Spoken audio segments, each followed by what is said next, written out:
Hello दोस्तों, मैं आपका फ्रेंड सुमित आपका एक्सरसाइज नंबर 11.1 के क्वेश्चन नंबर 13 में वेलकम करता हूं।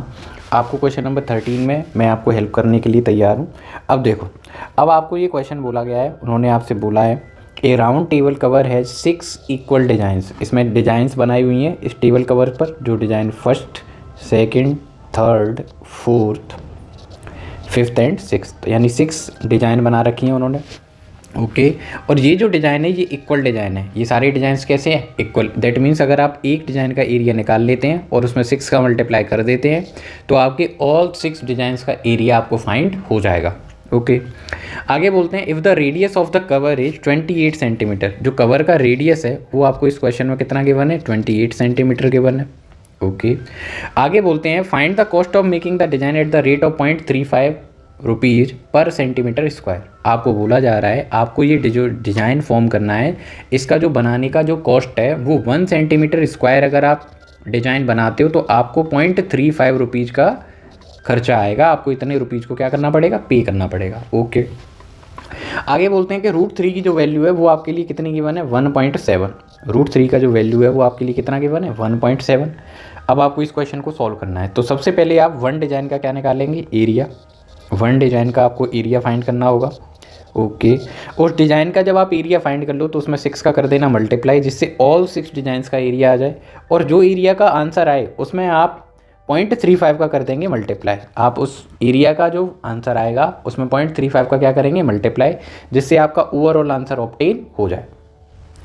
बस इतना सी क्वेश्चन है। अब आपको पता है कि ये जो एरिया बन रहा है, डिज़ाइन का जो एरिया बन रहा है, ये एरिया बन कैसे रहा है?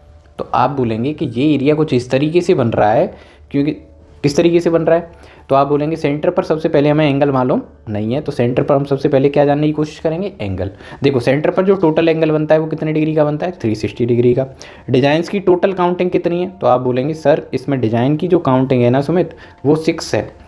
इसका मतलब सेंटर पर बना हुआ जो एंगल है वो टोटल कितने पार्ट्स में डिवाइड हो रहा है? तो आप बोलेंगे ये 6 इक्वल पार्ट्स में क्या हो रहा है? डिवाइड हो रहा है। अब देखो सेंटर पर जो टोटल एंगल बनता है वो कितने डिग्री का बनता है? 360 डिग्री। अब कितने इक्वल पार्ट्स हैं इसमें? 6। तो आपका जो एक एंगल बनेगा सेंटर पर वो 60 डिग्री का हो जाएगा। कितने डिग्री का हो जाएगा? 60 डिग्री का। ओके एंगल तो आपने बता दिया। अब आप ये बताओ कि ये जो डिज़ाइन है, ये जो डिज़ाइन हमें दिख रही है, ये डिज़ाइन सेक्टर फॉर्म कर रही है या सेगमेंट फॉर्म कर रही है? तो आप देख पा रहे हैं कि ये कुछ इस तरीके से है कि जैसे कोई सर्कल है और एक कॉर्ड बनी हुई है, कॉर्ड के नीचे कोई डिज़ाइन है। तो जब कॉर्ड और सर्कल की बाउंड्री के साथ कोई रीजन ऑब्टेन होता है तो उसे हम उसका क्या बोलते हैं? सेगमेंट। तो उसे हम इसका क्या बोलते हैं? सेगमेंट। इसका मतलब हमें सेगमेंट का एरिया निकालना पड़ेगा। किसका एरिया निकालना पड़ेगा? सेगमेंट का।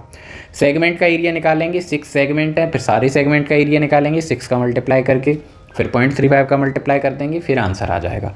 अब हम इस क्वेश्चन को किस तरीके से डील कर सकते हैं ये मैं आपको बताता हूँ, आपको समझाता हूँ, है ना? आपकी मदद हो जाएगी। तो देखो सबसे पहले आप लिखेंगे रेडियस। सबसे पहले आप क्या मेंशन करेंगे इसमें? तो आप मेंशन करेंगे कि सर रेडियस का जो आंसर है वो इस क्वेश्चन में आपको गिवन है 28 सेंटीमीटर, और सेंटर पर बनने वाला जो एंगल होगा वो 360 डिग्री को हम डिवाइड करेंगे 6 से, क्योंकि जो डिज़ाइंस हैं वो इक्वल हैं और उनकी काउंटिंग कितनी है? 6। तो सेंटर पर बनने वाला जो एंगल होगा वो 60 डिग्री होगा। फिर एरिया ऑफ वन डिज़ाइन लिखेंगे। क्या लिखेंगे? Area of one design. तो वन डिज़ाइन का जो एरिया होगा उसे आप कैसे राइट कर सकते हैं? तो आप इसको राइट कर सकते हैं इस तरीके से, area of one segment, area of one segment. और सेगमेंट के एरिया का फॉर्मूला आपको लर्न होना चाहिए। सेगमेंट के एरिया का फॉर्मूला क्या होता है? तो आप बोलेंगे सुमित इसका फॉर्मूला हमें लर्न है, πr² theta upon 360 degree minus r² sin θ/2 and cos θ/2। Okay इस तरीके से आपने ये फॉर्मूला राइट किया। इसके बाद आप क्या कर सकते हैं? इसके बाद आप टोटल डिज़ाइन का क्या लिख सकते हैं? एरिया। तो हम फॉर्मूला वाइज पहले टोटल डिज़ाइन का क्या लिख सकते हैं? एरिया लिख सकते हैं। आप चाहें तो पहले वैल्यू भी पुट कर सकते हैं। तो पहले वैल्यू पुट कर लेना चाहिए, एक्सप्रेशन काफ़ी लेंदी हो जाएगा नहीं तो हम इसकी वैल्यू पुट करते हैं। तो पाई का वैल्यू आप सबसे पहले चेक करना क्या इस क्वेश्चन में आपको पाई का वैल्यू गिवन है। अगर गिवन नहीं होगा तो आपको 22/7 कंसीडर करना है। इस क्वेश्चन में √3 का वैल्यू गिवन है, आपको पाई का वैल्यू गिवन नहीं है। दैट मीन्स आपको ये क्वेश्चन सॉल्व करने के लिए 22/7 को क्या करना होगा? यूज करना होगा। तो पाई का वैल्यू सबसे पहले रिप्लेस किया 22/7। आर का वैल्यू इस क्वेश्चन में हमें गिवन है 28 स्क्वायर है। दैट मीन्स इसको 2 टाइम आपको मल्टीप्लाई करना है। थीटा के प्लेस पर आप 60 डिग्री पुट करेंगे divided by 360 degree. Minus R square करेंगे आप तो 28 इंटू 28 करेंगे। फिर इसके बाद साइन थीटा, थीटा की वैल्यू 60 हो जाएगी तो 60/2। इसके बाद कॉस थीटा तो कॉस 60/2, इसको अप्लाई करेंगे। इसके बाद आप सिंप्लीफाई करेंगे जिस तरीके से आपसे हो जाए आसानी से। तो देखिए किस तरीके से आप कर सकते हैं। सबसे पहले आप 7 की टेबल से 28 को कट कर सकते हैं, बहुत आसान है, ये सबको आता है। ऐसे ही आप 60 की टेबल से 360 को 6 टाइम डिवाइड कर सकते हैं। 2 की टेबल से आप थोड़ा सा डिवाइड कर ही सकते हैं, 2 की टेबल से 2 टाइम हो जाएगा और ये 3 टाइम डिवाइड हो जाएगा। ओके, इसके बाद जो बचा हुआ एक्सप्रेशन है ये आपसे डिवाइड नहीं होगा, तो अब आपको इसकी करनी पड़ेगी वैल्यू पुट। तो 22, सबसे पहले 28 और 2 का आप मल्टीप्लाई कर लो तो ये हो जाएगा 56 और इसका मल्टीप्लाई होगा 22 से। और डिनोमिनेटर में आपके लिए अवेलेबल है, डिनोमिनेटर में आपके लिए क्या अवेलेबल है, तो डिनोमिनेटर में आपके लिए अवेलेबल है 3। इसे मैंने राइट कर लिया। ओके, इसके बाद आप 28 इंटू 28 करेंगे, 28 का स्क्वायर आपको लर्न होना चाहिए 784। आई होप आपको हो गई। इसके अलावा आप एक और नंबर्स को सिंप्लीफाई कर सकते हैं। तो देखो आप 2 की टेबल से 60 को डिवाइड कर सकते हैं 30 टाइम। इसी तरीके से 2 की टेबल से फिर से 60 को डिवाइड कर सकते हैं 30 टाइम, और इन एक्सप्रेशंस की आप वैल्यू अप्लाई कर सकते हैं। इसके बाद साइन 30 का वैल्यू अब आपको पुट करना होगा। तो मेरे प्यारे बच्चों आप तो जानते ही हो साइन 30 का वैल्यू क्या होता है, तो आप बोलेंगे सुमित साइन 30 का जो वैल्यू होता है वो 1/2 होता है। इसी तरीके से कॉस 30 का वैल्यू क्या होता है आपके लिए, तो आप बोलेंगे सुमित इसका आंसर होता है √3/2। ओके, फिर आप 2 की टेबल से आप इसे सिंप्लीफाई कर सकते हैं, है ना। तो जब आप 2 की टेबल से फिर से 2 की टेबल से इसको सिंप्लीफाई करेंगे, दैट मीन्स आप 4 की टेबल से इसको डिवाइड करेंगे तो ये आ जाएगा 196।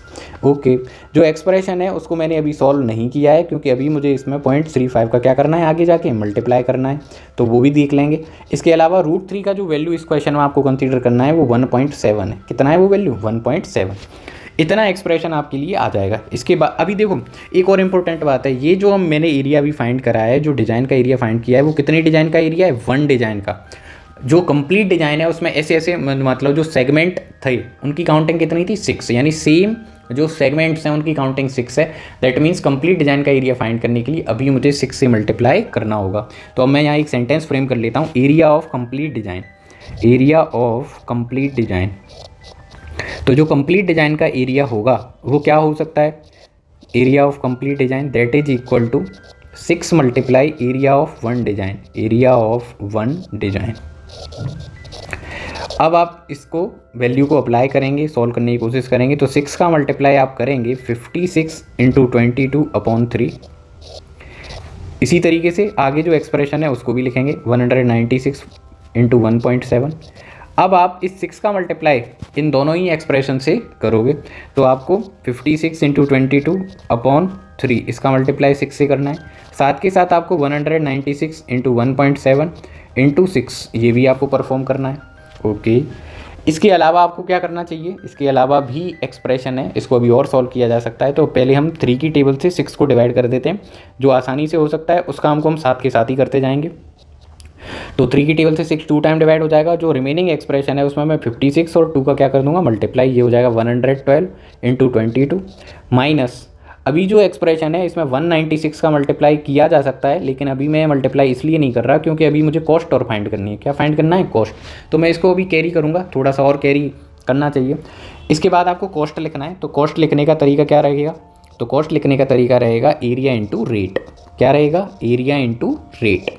तो जो एरिया का वैल्यू आया है, एरिया का जो वैल्यू है वह है 112 इंटू 22।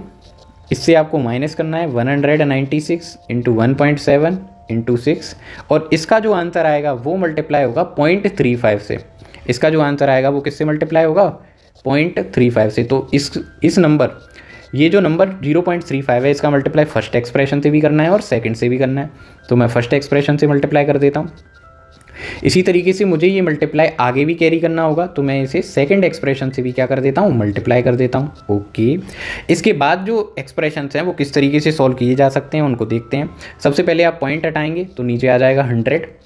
इसके बाद आपको थोड़ी सी मेहनत करनी होगी, 5 की टेबल से आप इसको 7 टाइम और 5 की टेबल से 20 टाइम क्या कर सकते हैं, डिवाइड। ओके, फिर आप 2 की टेबल से थोड़ी सी मेहनत और लगेगी, आप थोड़ा और डिवाइड कर लो।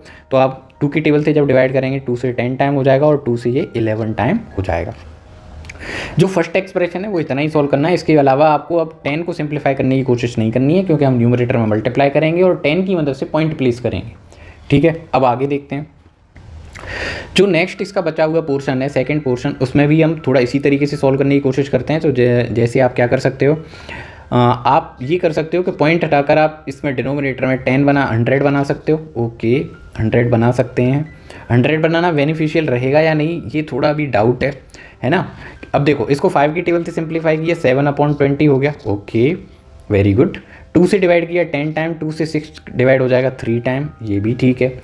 इसके बाद जो एक्सप्रेशन है उसको हम सॉल्व नहीं करेंगे, अदरवाइज हम बड़ी प्रॉब्लम में आ सकते हैं। तो हमारे पास जो एक्सप्रेशंस बचे वो कुछ इस तरीके से बचे हुए हैं। 112 × 77/10 माइनस 196 × 1.7 × 21/10, इस तरीके से चीज़ें आ जाएंगी। इसके बाद आपको इन नंबर्स को मल्टीप्लाई करना होगा। क्या करना होगा? मल्टीप्लाई करना होगा। तो आप लोगों के लिए ये इन नंबर्स के मल्टीप्लाई मैं रफ शीट पर पहले कर लेता हूँ, उसके बाद डायरेक्ट मैं इसमें वैल्यू पुट कर दूँ। जब आप फर्स्ट एक्सप्रेशन का मल्टीप्लाई और डिवाइड परफॉर्म करेंगे तो आपका आंसर आ जाएगा 862.40। इस तरीके से ये वैल्यू आएगी। इस तरीके से ही आपको सेकंड वाले एक्सप्रेशन का भी मल्टीप्लाई और डिवाइड परफॉर्म करना है। तो आप अपनी कॉपी में ट्राई करिए, मैं भी ट्राई करता हूँ।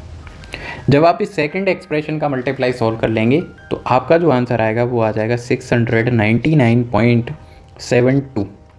अब आप फर्स्ट वाले नंबर से सेकंड वाले नंबर को माइनस करेंगे तो 10 - 2 करेंगे, आपका आंसर 8 होगा। इसी तरीके से आप 13 - 7 करेंगे तो आपका आंसर 6 हो जाएगा।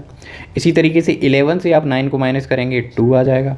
इसी तरीके से आपको 15 से 9 माइनस करना है, आपका आंसर 6 आ जाएगा। इसी तरीके से 7 से 6 को माइनस करेंगे, आपका आंसर 1 आ जाएगा। फाइनली जो आपका आंसर है वो 162.68 रुपीज़ ऑब्टेन हो जाएगा। इस तरीके से आपका जो डिज़ाइन वाला क्वेश्चन था वो कंप्लीट हो जाएगा। आई होप आपको ये एक्सप्लेनेशन अच्छे से समझ में आई होगी। अगर आपको ये वीडियो से पढ़ने, सीखने और समझने में मदद मिलती है तो आप इन्हें अपने दोस्तों के साथ शेयर कर सकते हैं। Thank you for watching exercise number 11.1 question number 13।